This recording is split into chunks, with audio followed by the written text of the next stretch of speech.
નમસ્કાર, હું છું ચિરાગ ગઢવી અને આપનું શ્રી સત્યપ્રકાશ વિદ્યાપીઠ યુટ્યુબ ચેનલમાં સ્વાગત છે। તો આજે ધોરણ 9ના લેક્ચરની વાત કરીએ તો આજે આપણે નવા ચેપ્ટર સાથે મળીએ છીએ। નવું ચેપ્ટર છે ચેપ્ટર નંબર 5 યુક્લિડની ભૂમિતિનો પરિચય। રેડી, ધોરણ 9ની અંદર આ ચેપ્ટર જે છે ભૂમિતિનો ખ્યાલ, રેડી, યુક્લિડની ભૂમિતિનો ખ્યાલ એ આપણી માટે ઇમ્પોર્ટન્ટ છે કારણ કે આના બેઝિક કન્સેપ્ટ જે છે એ ધોરણ 10ની અંદર આપણે ખાસ કરીને ભૂમિતિ ચેપ્ટર સમજવાના, ભૂમિતિના જેટલા પણ ચેપ્ટર છે એ સમજવામાં લાભ એટલે કે ફાયદો થશે। તો ચેપ્ટરની શરૂઆત કરીએ તો યુક્લિડ કોણ હતા, કઈ રીતે ભૂમિતિનો ખ્યાલ આવ્યો, એ બધી ચર્ચા આપણે કરવાની છે। પૂરેપૂરું ચેપ્ટર થિયરી બેઝ છે। રેડી, આની અંદર દાખલા કોઈ આવતા નથી, આખે પૂરું ચેપ્ટર થિયરી બેઝ છે। તો થિયરી માટેની જે પીડીએફ જે છે, લખેલી પીડીએફ, એ તમને વોટ્સઅપ ગ્રુપમાં મળી જશે। રેડી, તો સાથે લખવાની જરૂર છે નહીં, બધી પીડીએફ, બધા ટોપિક પીડીએફમાં કવર થઈ જશે, એ રીતે તમારે ફેસબુકમાં ઉતારવાનું રહેશે। તો આપણે ચેપ્ટરની શરૂઆત કરીએ તો સૌથી પહેલાં તો ચેપ્ટર 5 યુક્લિડની ભૂમિતિનો પરિચય। હવે આ યુક્લિડ જે છે, શરૂઆત યુક્લિડ દ્વારા નથી થતી, પણ સૌથી પહેલાં ભૂમિતિ શબ્દનો યુઝ કોણ કરે છે તો કે સૌથી પહેલાં ભૂમિતિ શબ્દનો ખ્યાલ અથવા તો ભૂમિતિ શબ્દનો ઉપયોગ સૌથી પહેલાં થેલ્સ કરે છે। કોણ કરે છે? થેલ્સ દ્વારા કરવામાં આવે છે। સૌથી પહેલાં ભૂમિતિ શબ્દનો ઉપયોગ થેલ્સ દ્વારા કરવામાં આવે છે। રેડી, જે ધોરણ 10ની અંદર આપણે થેલ્સના પ્રમેય જોવાનો છે, થેલ્સનો પ્રમેય જોવાનો છે। થેલ્સનો શિષ્ય પાયથાગોરસ છે। થેલ્સનો શિષ્ય પાયથાગોરસ છે। તો ધોરણ 10ની અંદર આપણે થેલ્સનો પણ પ્રમેય જોવાનો છે અને પાયથાગોરસનો પણ પ્રમેય જોવાનો છે। અત્યારે એટલો ખ્યાલ હોવો જોઈએ કે ભૂમિતિ શબ્દ જે છે, રેડી, ભૂમિતિ શબ્દ જે છે, યુક્લિડ ઉપર આપણે પછી આવશું। ભૂમિતિ જે શબ્દ છે એનો સૌથી પહેલા ખ્યાલ અથવા તો ભૂમિતિ શબ્દનો ઉપયોગ કોણે કર્યો હતો તો કે ભૂમિતિ શબ્દનો ઉપયોગ સૌથી પહેલા થેલ્સે કરેલો હતો। તો હવે ભૂમિતિ છે શું તો કે ભૂમિતિને અંગ્રેજીમાં કહેવાય જીઓમેટ્રી। શું કહેવાય? જીઓમેટ્રી। જીઓમેટ્રી જે છે એ ગ્રીકના બે શબ્દો ઉપરથી ઉતરી આવેલો શબ્દ છે। જીઓમેટ્રી જે છે એ ગ્રીકના બે શબ્દો ઉપરથી ઉતરી આવેલો શબ્દ છે। ગ્રીકના બે શબ્દો કયા? એક તો જીઓ અને બીજું મેટ્રિયન। જીઓ અને મેટ્રિયન। જીઓ એટલે તે પૃથ્વી અથવા તો ભૂમિ અથવા તો ધરતી, જીઓ એટલે કે પૃથ્વી, અને મેટ્રિયન એટલે કે માપ। તો જીઓમેટ્રિયન એટલે કે જીઓમેટ્રી એટલે શું થશે કે ભૂમિનું માપન કરવું, ભૂમિનું માપન। રેડી, કોઈ પણ જગ્યા છે, કોઈ પણ સપાટી છે તો એનું માપન કરવું છે, એને માપવી છે। રેડી, પછી એની લંબાઈ હોય, પહોળાઈ હોય, ક્ષેત્રફળ હોય, ઘનફળ હોય, પૃષ્ઠફળ હોય, કોઈ પણ વસ્તુ હોય તે માપવા માટે જે શબ્દ ઉપયોગ થાય છે એ છે જીઓમેટ્રી। રેડી, સૌથી પહેલા કોણે શબ્દનો ઉપયોગ કર્યો હતો? થેલ્સે ઉપયોગ કર્યો હતો। રેડી, થેલ્સનો શિષ્ય કોણ છે તો કે પાયથાગોરસ છે।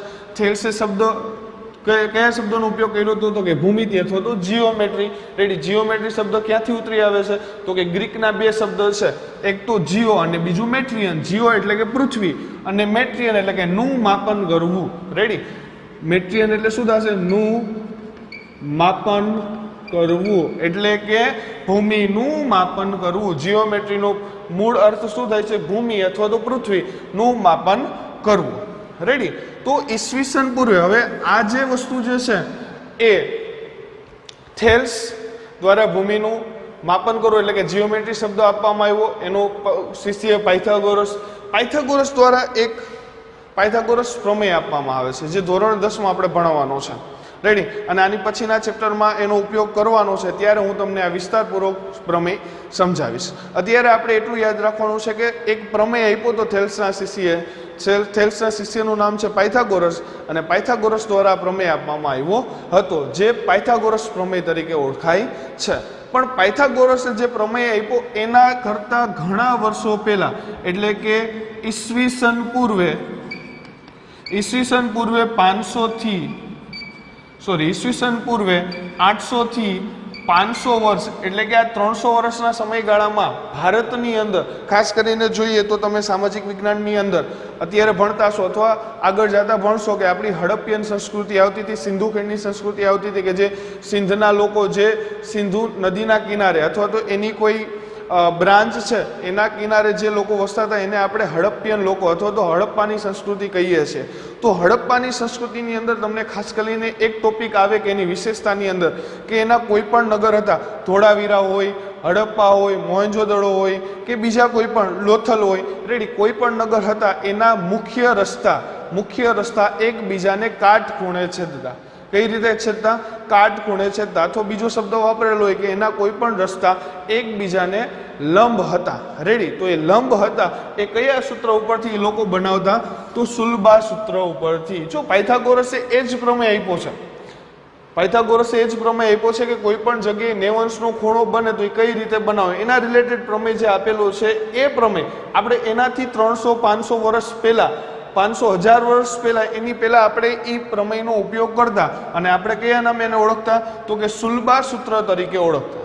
ક્યારે? તો કે ઈસવીસન પૂર્વે 800 થી 500 ની વચ્ચે, એટલે કે જ્યારે હડપ્પિયન સંસ્કૃતિ હતી ત્યારે 800 થી 500 ની વચ્ચે. રેડી, હવે પાછું એકવાર થેલ્સ, સૌથી પહેલા જીઓમેટ્રી શબ્દનો ઉપયોગ કર્યો. જીઓમેટ્રી એટલે ગ્રીકના બે શબ્દ જીઓ અને મેટ્રિયન. જીઓ એટલે પૃથ્વી અને મેટ્રિયન એટલે કે નું માપન કરવું અથવા તો માપન. રેડી, તો પૃથ્વીનું માપન કરવું એટલે જીઓમેટ્રી. ક્લિયર થાય છે? રેડી, પછી તો કે ઈસવીસન પૂર્વે 800 થી 500 વચ્ચે કોના દ્વારા? તો કે આપણા જે હડપ્પન લોકો હતા, જે સિંધુ ખીણની સંસ્કૃતિના જે લોકો હતા, એના દ્વારા એક સૂત્રનો ઉપયોગ થતો, સુલભા સૂત્ર. એનો મતલબ શું? તો કે નગરના મુખ્ય રસ્તાઓ એકબીજાને કયા ખૂણે છેદતા? કાટખૂણે છેદતા. ક્લિયર થાય છે? તો આ કોણે આ સુલભ સૂત્ર દ્વારા, સુલભા સૂત્ર દ્વારા એ જાણીતું હતું. હવે આપણે આવીએ યુક્લિડ ઉપર. તો યુક્લિડ જે છે એ ઇજિપ્તની એક સ્કૂલની અંદર એક ગણિતના શિક્ષક તરીકે કાર્ય કરતા હતા. યુક્લિડ જે છે એ ઇજિપ્તની એક સ્કૂલમાં શિક્ષક તરીકે કાર્ય કરતા હતા. રેડી, એણે ભૂમિતિ ઉપર જે અગાઉ સાબિત થઈ ગયેલી વસ્તુ ઉપર તાર્કિક બુદ્ધિની મદદથી, એટલે કે એની ઉપર રિસર્ચ કરીને, સાબિત કરીને એણે ભૂમિતિને એક નવો જ માર્ગ આપી દીધો.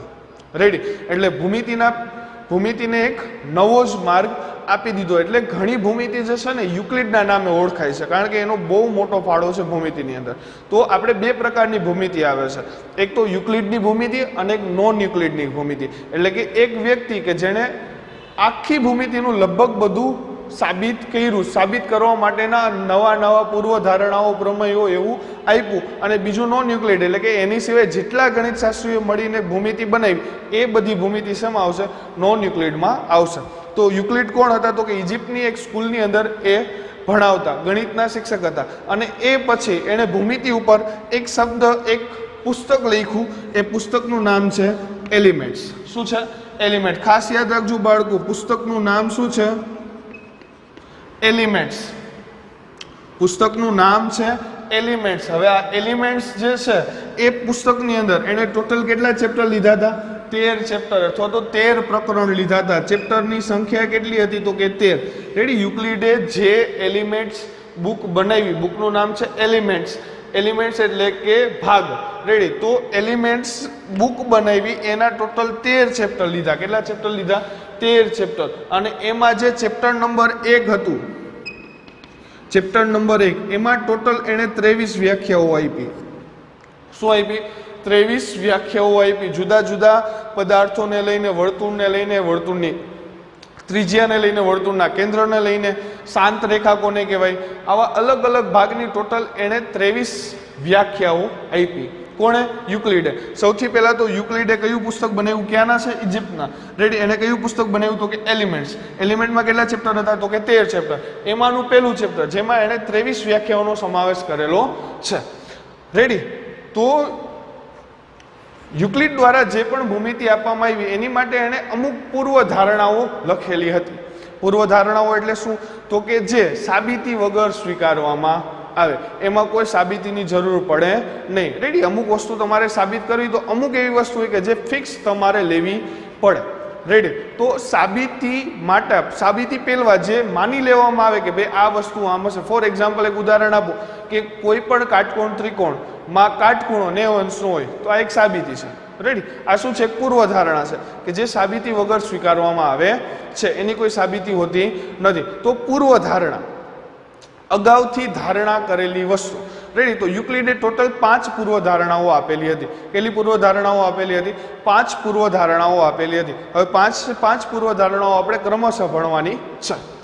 તો સૌથી પહેલા તો પૂર્વધારણા એટલે કે અગાઉથી ધારેલી વસ્તુ, રાઈટ. તો પૂર્વધારણા એની પહેલી પૂર્વધારણા મેં અહીંયા શોર્ટકટમાં લખેલી છે, તમને પીડીએફમાં સરળતાથી અને સારી રીતે પૂરેપૂરી લખેલી જોવા મળશે. અત્યારે આપણે સમજવા પૂરતી લઈએ તો યુક્લિડની જે પહેલી પૂર્વધારણા હતી, યુક્લિડનું એવું કહેવું હતું કે જ્યારે એક બિંદુમાંથી બીજા બિંદુમાં તમે રેખા પસાર કરો, એક બિંદુમાંથી બીજા બિંદુમાં તમે જ્યારે રેખા પસાર કરો તો એ રેખા હંમેશા સીધી રેખા મળે છે. ચલો આપણે પૂર્વધારણાઓ સમજીએ.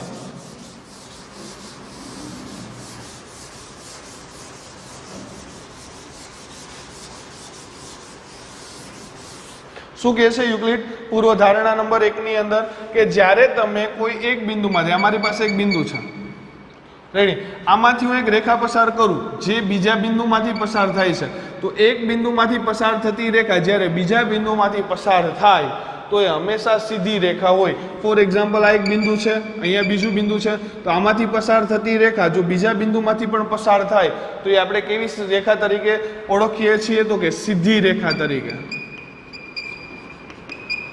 કેવી રેખા તરીકે ઓળખીએ છીએ? સીધી રેખા તરીકે ઓળખીએ છીએ કે જ્યારે એક બિંદુમાંથી પસાર થતી રેખા બીજા બિંદુમાંથી પણ પસાર થાય તો એ સીધી રેખા તરીકે ઓળખાય છે. ક્લિયર થાય છે? સીધી રેખા તરીકે ઓળખાય છે. આ પૂર્વધારણા છે, અગાઉ માનેલી વસ્તુ.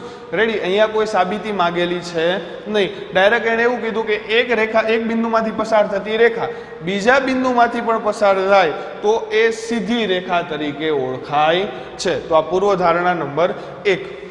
બીજી એને પૂર્વધારણા કહી કે શાંત રેખા જે છે, શાંત રેખાને અનંત રેખા પણ અનંત સુધી લંબાવી શકાય.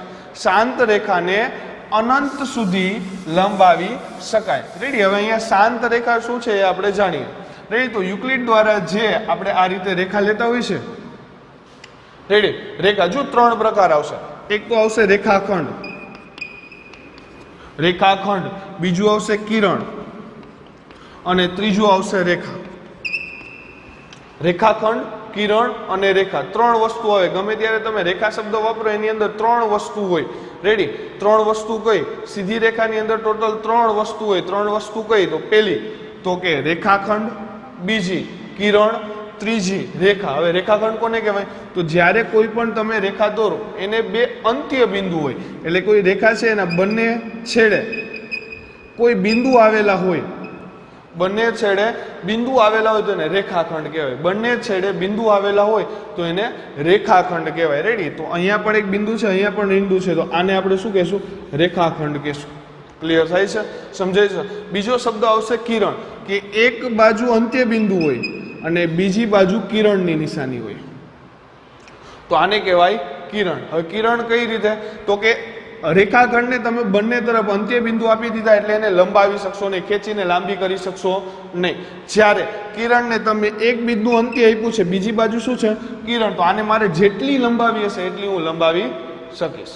ક્લિયર થાય છે? જેટલી લંબાવી છે એટલી હું લંબાવી શકીશ. ને ત્રીજું છે રેખા. તો રેખા એટલે બંને બાજુ એ શું લે છે? બંને બાજુ એરો લે છે, બંને બાજુ કિરણ લે છે.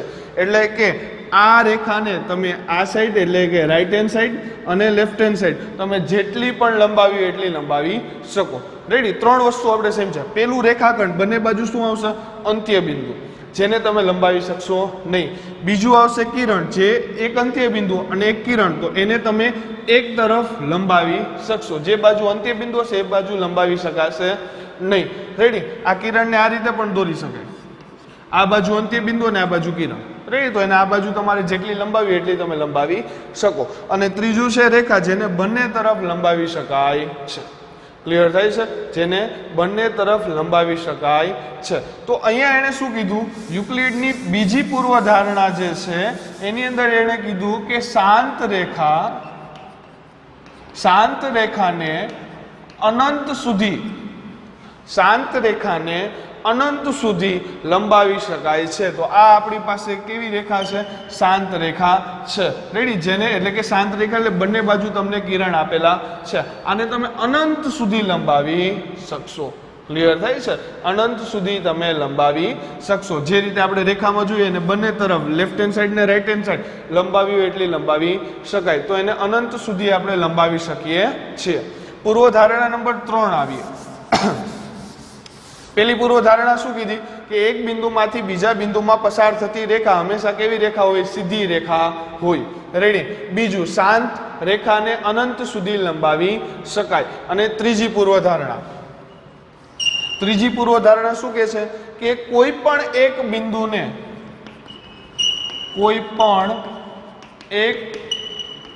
બિંદુને કેન્દ્રમાં રાખી ગમે તેટલી એટલે કે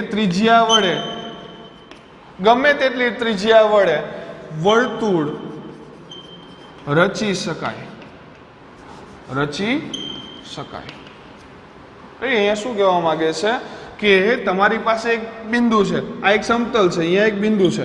હવે આ બિંદુને હું કેન્દ્રમાં રાખીને મને જેટલી ત્રિજ્યાની ઈચ્છા થાય એટલી ત્રિજ્યા વડે હું વર્તુળ રચી શકું. એટલે કે ફોર એક્ઝામ્પલ, પહેલા હું આટલી ત્રિજ્યા રાખું તો આ પેલું વર્તુળ થઈ ગયું મારું, ત્રિજ્યાને વધારી દઈએ તો બીજું વર્તુળ થઈ ગયું, ત્રિજ્યાને હજી વધારી દઈએ તો ત્રીજું વર્તુળ થઈ ગયું, ત્રિજ્યા ઓછી કરી નાખીએ તો નાનું વર્તુળ થઈ ગયું, હજી ત્રિજ્યા ઓછી કરી નાખીએ તો એની કરતાં નાનું વર્તુળ થઈ ગયું.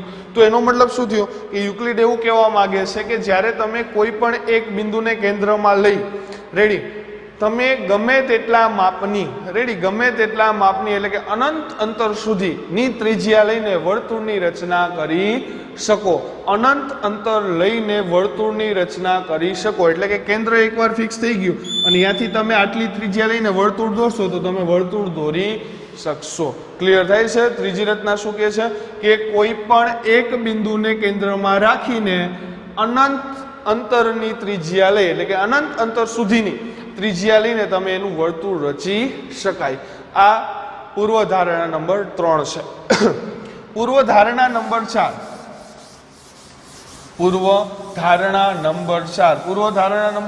શું કહે છે તો કે બધા જ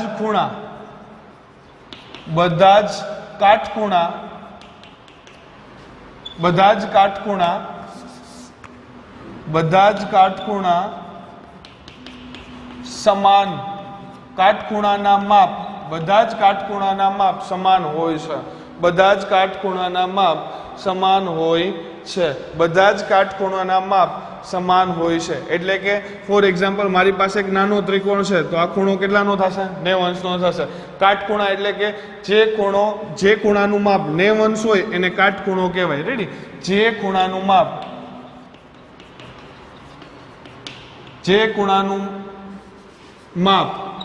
90 અંશ હોય તેને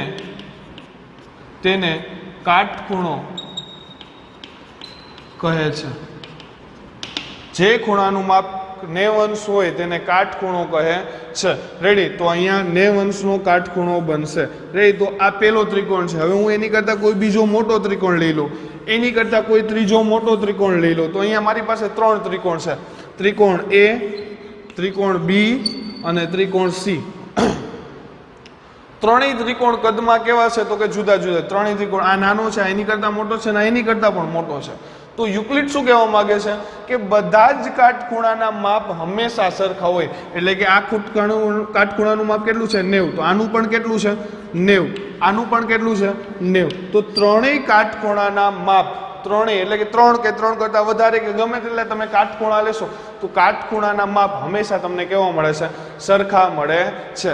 રેડી. પેલી પૂર્વધારણા આપણે શું જોઈ તો કે એક બિંદુમાંથી પસાર થતી રેખા બીજા બિંદુમાંથી પસાર થાય તો એ સીધી રેખા છે. રેડી. શાંત રેખાને અનંત સુધી લંબાવી શકાય. રેડી. પછી ત્રીજી, કેન્દ્રમાં રાખી કોઈ પણ બિંદુને કેન્દ્રમાં રાખીને અનંત સુધી ત્રિજ્યા લઈને વર્તુળ રચી શકાય. ચોથી, બધા જ કાટખૂણા સમાન હોય છે. બધા જ કાટખૂણાના માપ સમાન હોય છે. અને પાંચમી અને અંતિમ પૂર્વધારણા જે આપણી માટે ઇમ્પોર્ટન્ટ છે. પાંચમી અને અંતિમ પૂર્વધારણા જે આપણી માટે મહત્વની છે. શું છે પાંચમી પૂર્વધારણા? જોઈએ. પૂર્વધારણા નંબર 5 કે બે રેખામાંથી પસાર થતી ત્રીજી રેખા, બે રેખામાંથી પસાર થતી ત્રીજી રેખા દ્વારા દ્વારા રચાતા એક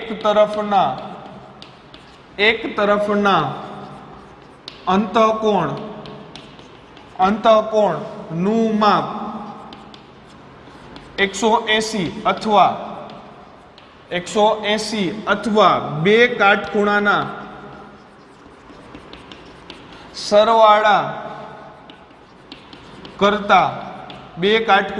સરવાળા કરતા નાનું હોય તો તે બે રેખા એકબીજાને છેદે છે.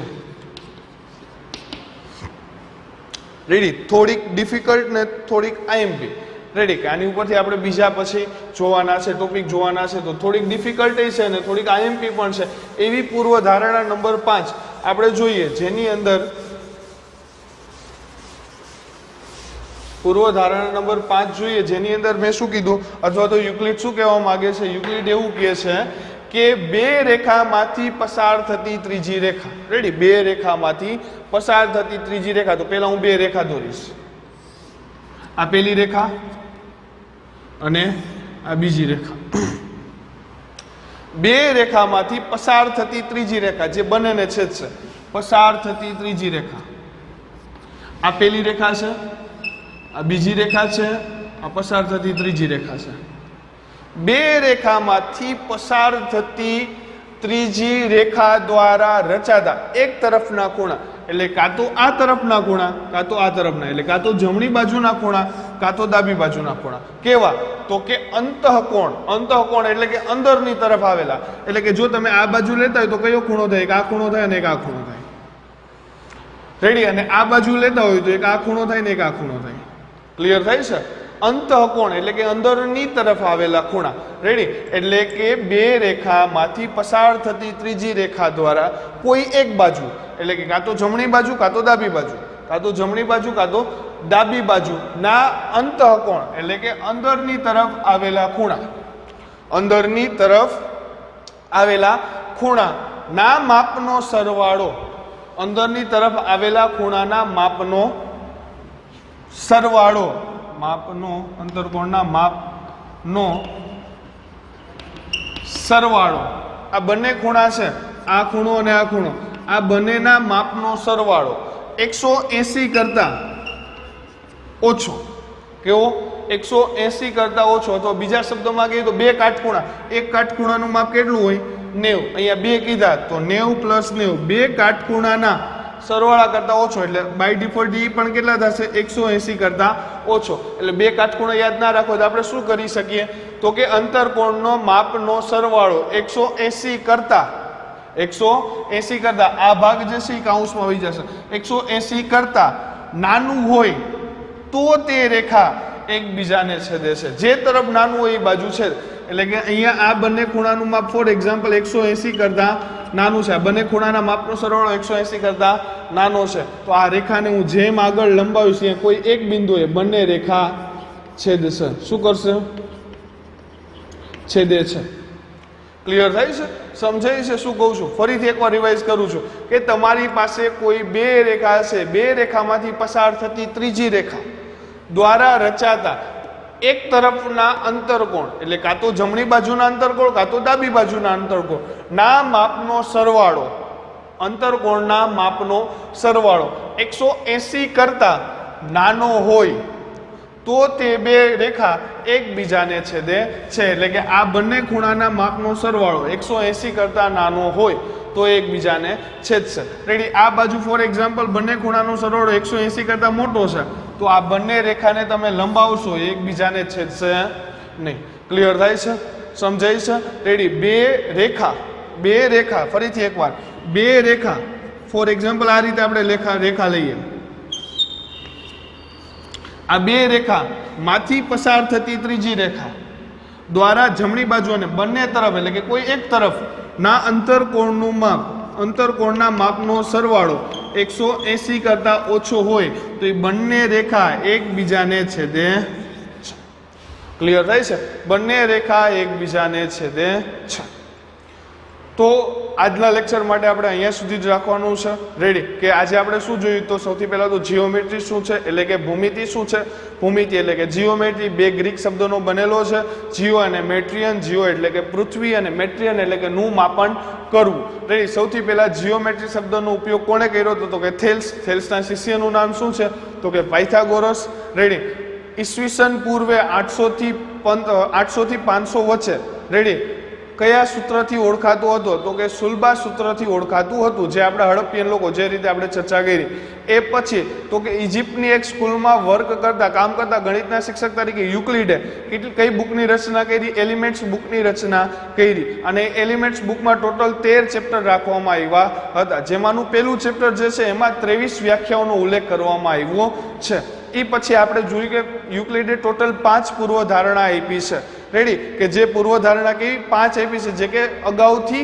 સાબિતી વગર સ્વીકારેલી છે 5 પૂર્વધારણા આપણે જોઈ એમાંની 5મી પૂર્વધારણા કે બે રેખામાંથી પસાર થતી ત્રીજી રેખા દ્વારા રચાતા એક તરફના અંતરકોણનું માપ 180 કરતા નાનું હોય તો તે રેખા એકબીજાને છેદે છે જે આપણી માટે ઇમ્પોર્ટન્ટ છે તો નેક્સ્ટ લેક્ચરમાં આપણે આની પછીના લેક્ચરની અંદર નેક્સ્ટ ભાગની ચર્ચા કરશું ત્યાં સુધી જય હિન્દ જય ભારત